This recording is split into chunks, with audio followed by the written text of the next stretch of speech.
मकर संक्रांति का पावन दिन तीर्थराज प्रयाग क्षेत्र गंगा यमुना सरस्वती मैया का पुण्यमयी संगम क्षेत्र त्रिवेणी कहलाता है और महाकुंभ का समय, महाकुंभ का पूर्ण लाभ लेने के लिए सभी श्रद्धालु भक्त पहुंच रहे हैं।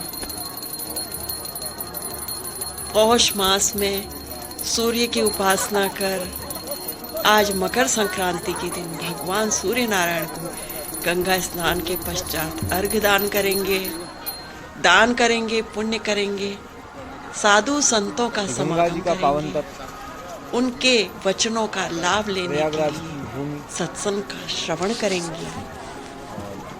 आज अत्यंत पुण्यमयी दिवस हमारे सौभाग्य। भगवान सूर्य को स्नान के बाद अर्घ्य दिया जा रहा है श्रद्धा पूर्वक।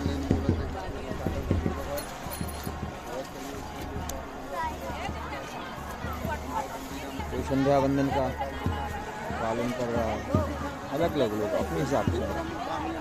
मैया जो है भगवान शिव को गंगा तट में बना के बालू से बना करके उनका पूजन कर रही है। लगभग पिछले 30 सालों से ये नियमित कल्पवास कर रही है, बड़े श्रद्धा पूर्वक उनका यह नियम पूरा हो रहा है।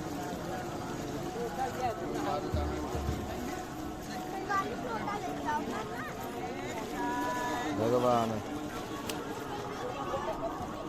महादेव का अनुग्रह इनके ऊपर है। गंगा जी, साइबेरियन पक्षी, दशाश्वमेध घाट नूतन निर्माण।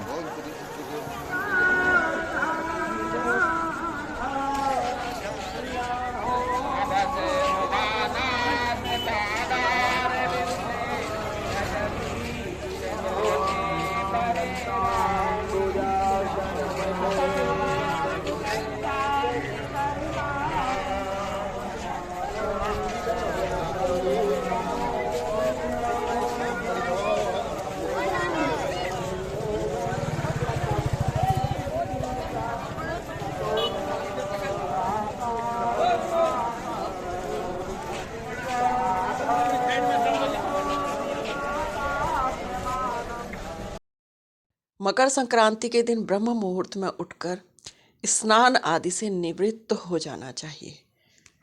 उसके पश्चात नित्य का जो हमारा अपने घर के देवस्थान में पूजा का कर्म है, नित्य पूजा जो हम करते हैं, वो नित्य की पूजा कर लेते हैं हम मकर संक्रांति के दिन। इसके पश्चात दान की सामग्री निकाली जाती है। मकर संक्रांति में दान का अत्यधिक महत्व है और उसका पुण्य माना जाता है, अक्षय पुण्य माना जाता है। दान में अन्न का दान, वस्त्र का दान और गुड़ का दान, घी का दान। अन्न के दान में सभी प्रकार के अन्न आ जाते हैं। वस्त्र दान में गर्म वस्त्रों का दान किया जाता है, जैसे कंबल का दान करना है, गर्म वस्त्रों का दान करना है। निर्धन व्यक्ति जिनके पास कमी है, उनको गर्म वस्त्रों का दान। दान सदैव योग्य व्यक्ति को किया जाता है।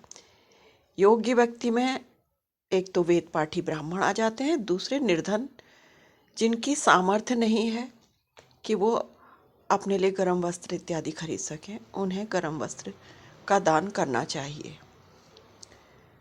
इसके पश्चात गौ सेवा आती है। गौ सेवा में हमें जहाँ गौशालाएं हैं, गौशालाओं में हम गायों के लिए चारे का दान कर सकते हैं, हरे चारे का दान कर सकते हैं, गुड़ का दान। और गायों के लिए अब तो बड़ी अच्छी सुविधाएं गायों के लिए की जाती हैं। उनके लिए बिछात गरम दरियाँ दे सकते हैं, जिसके ऊपर की गौमाता आराम से रात्रि में विश्राम कर सकें। इसी प्रकार गुड़ खिलाना चाहिए गायों को। सर्दियों में गुड़ खिलाना चाहिए। गुड़ और अजवाइन का हलवा बना करके भी हम गौशालाओं में दे सकते हैं। गौशालाओं में दान करना चाहिए। गौ माता के लिए। इसके बाद सेवा काम हमें अपने घर से ही प्रारंभ करना चाहिए। माता पिता की सेवा सर्वप्रथम और सर्वोत्तम मानी गई है। माता पिता की सेवा करनी है हमें। और इसके पश्चात यदि हम चिकित्सालयों में जाके निर्धन लोगों को दवाइयों की व्यवस्था, उनके लिए फलों की व्यवस्था, यदि उनके पास ओढ़ने बिछाने की कमी है तो वहाँ चिकित्सालयों में जाकर के भी हम निर्धन व्यक्तियों के लिए दान पुण्य करके अपने पुण्य को बढ़ा सकते हैं। क्योंकि ये पुण्य जो दान पुण्य है, जप तप है, तीर्थ स्नान है, तीर्थों में भ्रमण करना है, तीर्थाटन करना है, साधु संतों की सेवा करनी, यही हमारे साथ जाएगा। यही पुण्यों का खजाना हमारे साथ जाएगा। बाकी तो सब यहीं रह जाना है, साथ में कुछ भी नहीं जाना है। पुण्यों का खजाना कमा लेना है। यदि हम पुण्य कर्म करते हैं तो हमारे आगे आने वाली संतानों के लिए भी हमारे द्वारा किया हुआ पुण्य का लाभ हमारी संतानों को भी मिलता है। हमारे घर में, हमारे परिवार में सुख शांति आती है, समृद्धि आती है, हमारी संतान के उन्नति के रास्ते प्रशस्त होते हैं। इसलिए दान करने में कभी भी पीछे नहीं रहना चाहिए। श्रेष्ठ दान तो ये है कि हमारे पास नहीं है, कमी है हमारे पास, लेकिन उसके पश्चात भी हम अपनी कम आय में से भी यदि दान की राशि निकाल करके कुछ भी दान हमारे द्वारा हो जाता है तो उससे उत्तम और कुछ भी नहीं होता। समाज में कई व्यक्ति होते हैं जो कि इस प्रकार दान करते हैं, जिसका फल उन्हें प्राप्त होता है। मकर संक्रांति का पावन उत्सव और उत्सव का आनंद लेते हुए सभी भक्तजन अपनी श्रद्धा, विश्वास और आनंद के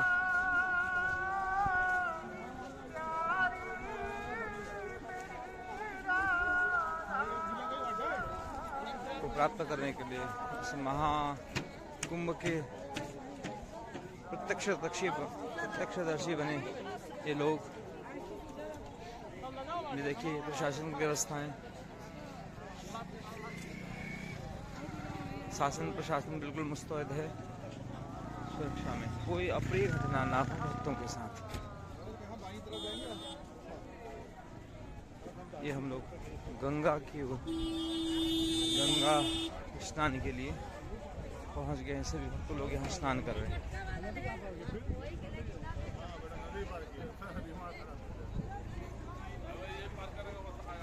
ये गंगा का अविरल प्रवाह,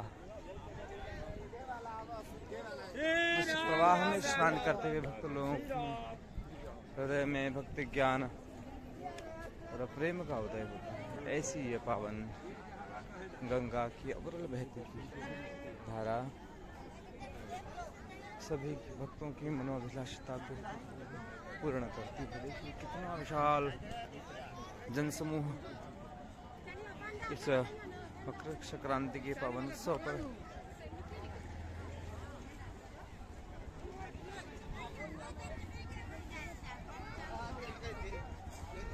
हर कोई अपनी श्रद्धा का पुट लेकर के, श्रद्धा को केंद्र में रख करके पहुंचा। जो जैसा चाहता है, जिसको सुख, आनंद, ज्ञान, वैराग्य का यहाँ अविरल प्रवाह प्राप्त होगा। ये गंगा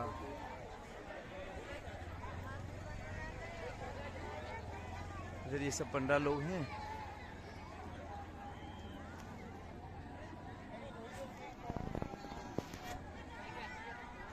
अरे इधर इधर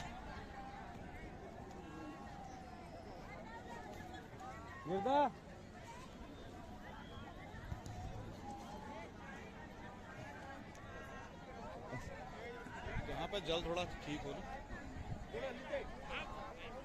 जय राम जी की भैया।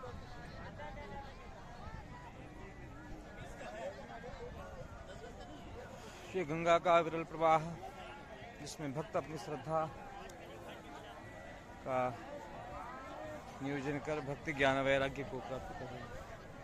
ये देखिए ट्रकों की व्यवस्था के लिए जमीनें पुराल बिछाया हुआ है। इस पुराल के ऊपर सभी लोग,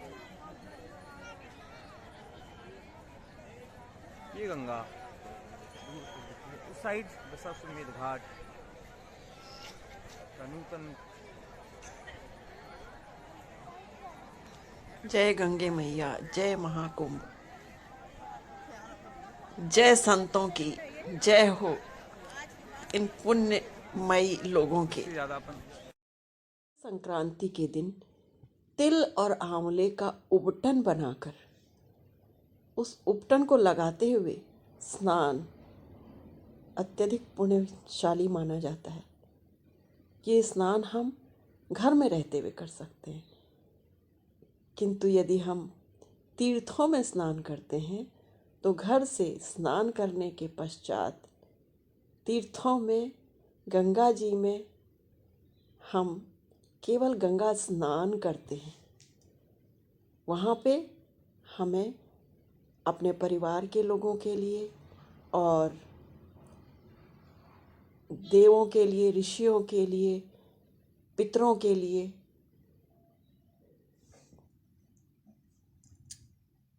डुबकी लगाई जाती है और उनको उनका तर्पण इत्यादि किया जाता है। ऋषि तर्पण, देव तर्पण, पितृ तर्पण। तर्पण का बहुत महत्व है। मकर संक्रांति के दिन तर्पण के बारे में गरुड़ पुराण में बताया गया है। इस दिन, मकर संक्रांति के दिन यदि पितरों का तर्पण किया जाए तो उन्हें अक्षय तृप्ति की प्राप्ति होती है। मकर संक्रांति के दिन देवताओं का दिन प्रारंभ होता है। देवताओं का दिन 6 माह का होता है। मकर संक्रांति के दिन प्रारंभ होता है और कर्क संक्रांति तक रहता है। और कर्क संक्रांति से देवताओं की रात्रि प्रारंभ होती है, जो कि मकर संक्रांति पर पुनः उनका दिवस प्रारंभ होता है। इस प्रकार मनुष्यों का 1 वर्ष बीत जाने पर देवताओं का 1 दिन माना जाता है। दिन रात मिलाकर 1 दिन माना जाता है। मकर संक्रांति के दिन सूर्योदय से पहले ही जाग कर और यदि हम स्नान कर लेते हैं सूर्योदय से पूर्व तो 1000 गौ के दान के बराबर पुण्य हमें प्राप्त होता है। करना कुछ भी नहीं है, सिर्फ सूर्योदय से पूर्व स्नान कर लेना है और 100,000 गायों के दान का पुण्य प्राप्त हो जाता है। कितना सरल सनातन धर्म में आध्यात्मिक कमाई का रास्ता कितना सहज और सरल बताया गया है। दान करने से, पुण्य करने से, जप करने से, हवन करने से, गंगा जी के किनारे लोग जा कर के शिवलिंग का निर्माण करते हैं, उनका पूजन करते हैं, फिर उन्हें गंगा जी में विसर्जित कर देते हैं। अत्यंत पुण्यमयी ये कार्य माना जाता है। काले तिल का दान करना चाहिए। काले तिल से ही स्नान किया जाता है और काले तिल का ही दान किया जाता है। पूरे माघ के महीने में, पूरे माघ मास में काले तिल का दान और काले तिल का स्नान किया जाता है। मकर संक्रांति के दिन देवालय में, शिवालय में, नदियों के तट पर, जलाशयों में के किनारे, तीर्थ स्थानों में दीपदान की अत्यंत महिमा है। मकर संक्रांति के दिन गौ सेवा की भी अत्यंत महिमा है। गाय को हरा चारा, गुड़ इत्यादि खिलाकर तृप्त करने से अक्षय पुण्य की प्राप्ति होती है। इसलिए हमें मकर संक्रांति का पूर्ण लाभ लेते हुए यह सभी कार्य अगर हम कर पाएं तो हमारे पुण्य की कमाई बढ़ जाएगी, जो कि हमारे साथ जाएगी। और कुछ नहीं जाना है, केवल सत्कर्म ही हमारे। मकर संक्रांति का पावन उत्सव